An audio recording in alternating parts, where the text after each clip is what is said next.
Hello friends. तो आज हम लोग टॉपिक जो लेके आए हैं वो है टी.एस. एलियट। तो आज हम लोग बात करेंगे टी.एस. एलियट पे।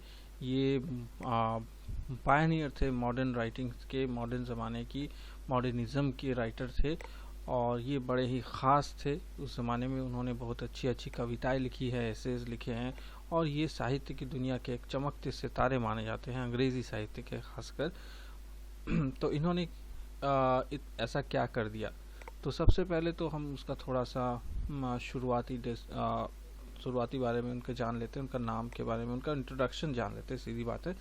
तो उनका जो पूरा नाम है वो टी.एस. एलियट नहीं है, बल्कि टी.एस. एलियट हम लोग कहते हैं शॉर्ट में। उनका असली नाम है थॉमस टर्न एलियट और उनके नाम के साथ O.M. को जोड़ा जाता है।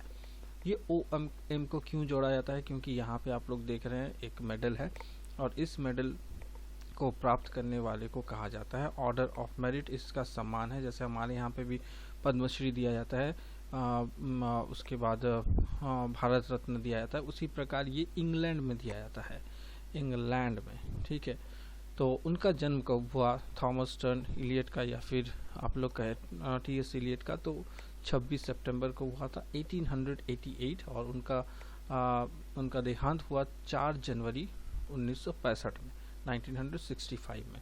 तो ये एक पोएट थे, एसेइस्ट थे, पब्लिशर थे, प्लेराइट थे, साथ में लिटरेरी क्रिटिक थे और एडिटर भी थे। बहुत सारे काम किए इन्होंने। और आगे बढ़ते हैं। आगे देखिए यहाँ पे जो है मैंने दिखाया कि नोबेल प्राइज इन लिटरेचर और साथ ही साथ ऑर्डर ऑफ मेरिट दोनों। तो ये दोनों क्यों एक ही स्लाइड में आपको दिख रहा है? क्योंकि ये दोनों ही उन्होंने सेम ईयर में लिए थे, 1948 में। नोबेल प्राइज़ भी उनको 1948 में मिला था और जो ऑर्डर ऑफ मेरिट है वो भी 1948 में मिला था। ठीक है दोस्तों, इसे आप लोग याद रखिएगा। नेक्स्ट आ जाते हैं, इनके बारे में और थोड़ा सा जान लेते हैं। ये कहाँ जन्मे थे? ये जन्मे थे यूएसए में जन्मे थे और ये यूएसए बॉर्न ब्रिटिश राइटर थे। इसे ध्यान में रखिएगा, ये ब्रिटिश राइटर थे। क्यों थे इसके बारे में मैं बता रहा हूँ क्यों थे। क्योंकि वो 1914 में इंग्लैंड आ गए, जब उनका एज था केवल 25 साल की उम्र में आ गए थे। वो यहाँ सेटल होने आए थे, काम करना चाहते थे और मैरिज भी करना चाहते थे साथ ही साथ।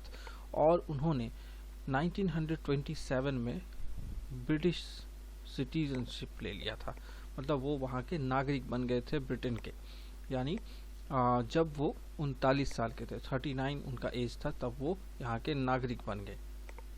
ठीक है दोस्तों, अब आगे बढ़ते हैं। यहाँ पे आप लोग को कुछ दिख रहा होगा, ये वेस्टमिनिस्टर एबे है, पोइट्स कॉर्नर। यहाँ पे उनको दफनाया गया था। ठीक है, यहाँ पे आप लोग देख रहे हैं, यहाँ पे बहुत सारे कवियों को दफनाया जाता है। ज़्यादातर इंग्लैंड से जो बड़े बड़े महान कवि थे उन सभी को दफनाया गया है। शेक्सपियर भी है यहाँ पे। उनका जो डेड बॉडी आपको यहाँ कब्र मिल जाएगा। तो थॉमस स्टर्न एलियट O.M. यहाँ पे आपको लिखा हुआ दिख रहा होगा, ये उनके कब्र के ऊपर है। उनका बॉन्ड दे दिया है, वो जन्मे कब थे, उनकी मौत कब हुई, 26 सितंबर 1888 में जन्मे थे और डाइड 4 जनवरी 1965। और साथ में यहाँ पे उनकी एक छोटी सी कविता का एक छोटा सा हिस्सा भी यहाँ पे जोड़ दिया गया है। और यहाँ पे आप लोग देख रहे होंगे, यहाँ पे और भी कुछ ऐसे ही शेप और साइज़ के दिख रहे हैं। तो पास में आपको यहाँ पे रॉबर्ट ब्राउनिंग का भी मिल रहा है कब्र, और साथ में एल्फ्रेड टेनिसन, लॉर्ड टेनिसन का भी है। ठीक है, तो उन्हें वेस्टमिनिस्टर एबे में दफनाया गया था, पोएट कॉर्नर्स में, जहाँ पे सारे कवियों को रखा गया है, उनके बरियल्स को, कब्रों को रखा गया है। अब आ जाते हैं एजरा पॉन्ड यहाँ पे क्यों आ गए? बहुत लोग सोच रहे होंगे कि एजरा पॉन्ड क्यों है। क्योंकि टी.एस. एलियट थे, ये उनके बहुत ही क्लोज फ्रेंड थे और इन्होंने इनकी बहुत मदद की थी उनके किताबों को छपवाने में। जब उनका कोई भी पब्लिकेशन उन्हें नहीं मिल रहा था, तो एजरा पॉन्ड ने ही उनकी मदद की थी। ये खुद क्या थे? ये खुद एक अमेरिकी कवि थे, क्रिटिक थे, मेजर फिगर थे मॉडर्निज्म पोइट्री मूवमेंट में। ठीक है, जब मॉडर्निज्म पीरियड चल रहा है, उस टाइम इनको बहुत ही अच्छा स्थान मिला था साहित्य की दुनिया में, तो इसलिए यह ख़ास है टी.एस. एलियट के लिए। वैसे उन्होंने वेस्टलैंड जो कविता लिखी थी इनको डेडिकेट किया था टी.एस. एलियट ने एज़रा पाउंड को। अब आ जाते हैं उनके कुछ काम को जान लेते हैं, उन्होंने क्या क्या वर्क लिखे थे। तो शुरुआत हम लोग करेंगे वर्स ड्रामा, ठीक है, जो टी.एस. एलियट के द्वारा लिखा गया था। इसके बारे में थोड़ा सा जान लेते हैं। तो सबसे पहला आपको दिख रहा होगा 1926 में ही वो लिख चुके थे, और लास्ट उनका जो ड्रामा था 1959 में लिखा था उन्होंने। तो स्वीनी एगोनिस्टिस 1926, उसके बाद उन्होंने लिखा द रॉक 1934, फिर murder in the cathedral 1935, the family reunion 1939, the cocktail party 1949, और था द कॉन्फिडेंशियल क्लर्क 1953, और लास्ट जो उन्होंने लिखा था the Elder statesman.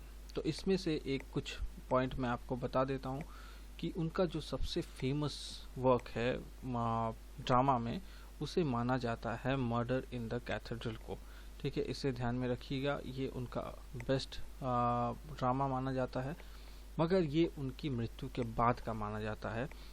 Murder in the cathedral जो आपको यहाँ दिख रहा है, ये उनकी मौत के बाद सबसे फेमस हुआ, मगर जब वो जीवित थे तब ये वाला द कॉकटेल पार्टी ये बहुत फेमस हुआ था। द कॉकटेल पार्टी, इसे याद रखिएगा, उनके जीवन काल में ये बहुत ही ज़्यादा फेमस हो गया था, ठीक है। और मर्डर इन द कैथेड्रल में एक आर्क बिशप की मृत्यु होती है, उसके मर्डर को लेके किया गया असैसिनेशन हुआ था वहाँ पे। और कॉकटेल पार्टी एक ड्राइंग रूम ड्रामा के जैसे है, मगर वो मॉडर्न ज़माने के लोगों के बारे में बता रहे, समझा रहे हैं। ये बहुत ही ज़्यादा फेमस था उस वक्त। अब बताते हैं, ये इन्होंने बहुत प्रकार के काम किए थे। तो इन्होंने फेबर एंड फेवर के साथ भी काम किया था। यह है क्या, ये फेबर एंड फेवर? दोस्तों यहाँ पे ये थोड़ा सा मिस्टेक यहाँ दिख रहा है मुझे, आर ऊपर होना चाहिए था। डायरेक्टर थे वो फेवर एंड फेवर के, ठीक है। ये एक पब्लिकेशन है। यहाँ पे उन्होंने बहुत प्रकार के बुक छपवाए, बहुत सारे राइटर्स को मदद की उनको बुक छपवाने में। तो फेवर एंड फेवर के वो डायरेक्टर थे, इसे ध्यान में रखिएगा।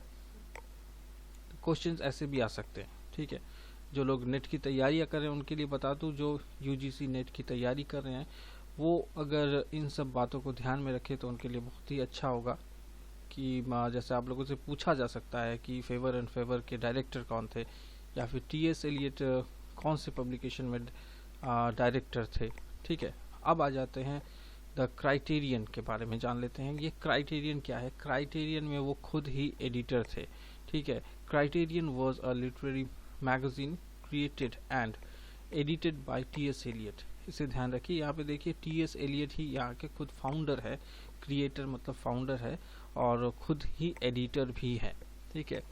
और ये कब से कब तक चला? तो ये जो पब्लिश हुआ था 1922, और ये इसका अंत होता है अक्टूबर में। इसकी शुरुआत होती है अक्टूबर 1922 में 1922 में, और ये 1939 तक चला। नेक्स्ट उनकी पोइट्रीज की कुछ बातें कर लेते हैं। तो उन्होंने तो बहुत सारी पोइट्रीज लिखी थी और ज़्यादातर ही फेमस है, मगर उन फेमस कविताओं को मैंने कुछ हिस्सों में तोड़ के बताया। यहाँ पे सबसे पहले मैं बताना चाहूँगा जिस पोएम को उन्होंने पहले लिखा था, तो वो पोएम था Prufrock, the love song of J Alfred Prufrock. इस पोएम को उन्होंने सबसे पहले लिखा था। Let us go you and I, इसकी शुरुआत होती है इसी पोएम की शुरुआत इसी लाइन से होती है। और ये जो है उन्होंने लिखा था 1915 में। असल में यहाँ पे आपको 1917 दिख रहा होगा, मगर 1915 में वो सबसे पहले इसे छपवाते हैं एक मैगजीन में। मगर उसके बाद फिर वो एक चैप बुक निकालते हैं, ठीक है। उस बुक में चैप बुक का अर्थ होता है बिल्कुल एक पतली सी किताब जिसमें 40-50 पेजेस हो सकते हैं तकरीबन, तो उसे चैप बुक कहा जाता है, ठीक है। तो उस चैप बुक का नाम था प्रूफॉक एंड अदर ऑब्जर्वेशंस। उन्होंने इस बुक को छपवाया था 1917 में, ठीक है। और इसके अंदर भी आपको ये पोयम मिल जाएगा, the love song of J Alfred Prufrock, जो बहुत ही बेहतरीन पोयम है, आप लोग चाहे तो एक बार पढ़ सकते हैं। और इसी में आपको पोर्ट्रेट ऑफ लेडी भी मिल जाएगा, ये और एक उनका पोयम है। तो इसके बारे में एक चीज़ मैं बता दूं, आप लोग कंफ्यूज मत होइएगा, क्योंकि खुशवंत सिंह जो है वो भारत के खुशवंत सिंह, इनका नाम आपने ज़रूर सुना होगा अगर आप साहित्य से जुड़े हुए। खुशवंत सिंह ये कौन है? ये एक भारतीय मूल के अंग्रेजी राइटर है। उन्होंने लिखा था the portrait of a lady, इसके आगे द लगाना ज़रूरी है। उन्होंने जब लिखा था तो उसका नाम है पोर्ट्रेट ऑफ लेडी। आपको याद रखना होगा कि टी.एस. एलियट ने लिखा था केवल पोर्ट्रेट ऑफ लेडी, ठीक है, इसे ध्यान में रखिए। और इसके अलावा पोर्ट्रेट ऑफ लेडी एक और वर्क है किसी और राइटर के द्वारा, वो है हेनरी जेम्स। हेनरी जेम्स ने भी लिखा था पोर्ट्रेट ऑफ लेडी नाम से एक अपना वर्क लिखा था। ये असल में कोई पोयम नहीं था, ये था आपका नॉवेल, ठीक है। हेनरी जेम्स ने इसे लिखा था एज अ नॉवेल, ठीक है। और जो खुशवंत सिंह है उन्होंने एक स्टोरी लिखी थी। तो पोयम किसने लिखी थी? Poem T.S.. एलियट ने, ठीक है, इसे ध्यान में रखिए। टी.एस. एलियट ने इसी टाइटल को लेके पोयम लिखा था, खुशवंत सिंह ने स्टोरी और हेनरी जेम्स ने नॉवेल, ठीक है। नेक्स्ट आते 1920 में उन्होंने क्या लिखा? 1920 में उन्होंने लिखा जेरोन्शन, ठीक है, इसे ध्यान में रखिए, जेरोन्शन। नेक्स्ट है विस्पर्स ऑफ इमॉर्टलिटी। नेक्स्ट आते हैं, इसके अलावा जो सबसे ज़्यादा फेमस पोयम है वो है द वेस्टलैंड। वेस्टलैंड को उन्होंने 5 हिस्सों में बांटा था। पहला जो है वो है बरियल ऑफ द डेथ, ठीक है। नेक्स्ट है गेम ऑफ चेस, थर्ड है द फायर सरमॉन, फोर्थ है डेथ बाय वाटर, और फिफ्थ है वर्ड द थंडर सेड। ये उन्होंने 5 सेक्शन में इसको तोड़ दिया था। इसमें 5 सेक्शन थे, ठीक है, 5 सेक्शन थे इसमें। और लाइंस कितनी थी? 443 लाइंस, ठीक है, इसे याद रखिएगा।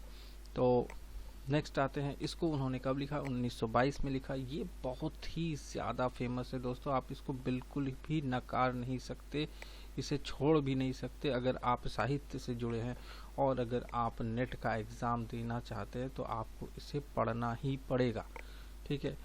अगर आप लोग चाहते हैं तो मैं इस पर भी एक वीडियो बना सकता हूँ, वेस्टलैंड या प्रूफॉक पे, ठीक है। आप लोग कमेंट करके ज़रूर बताइएगा।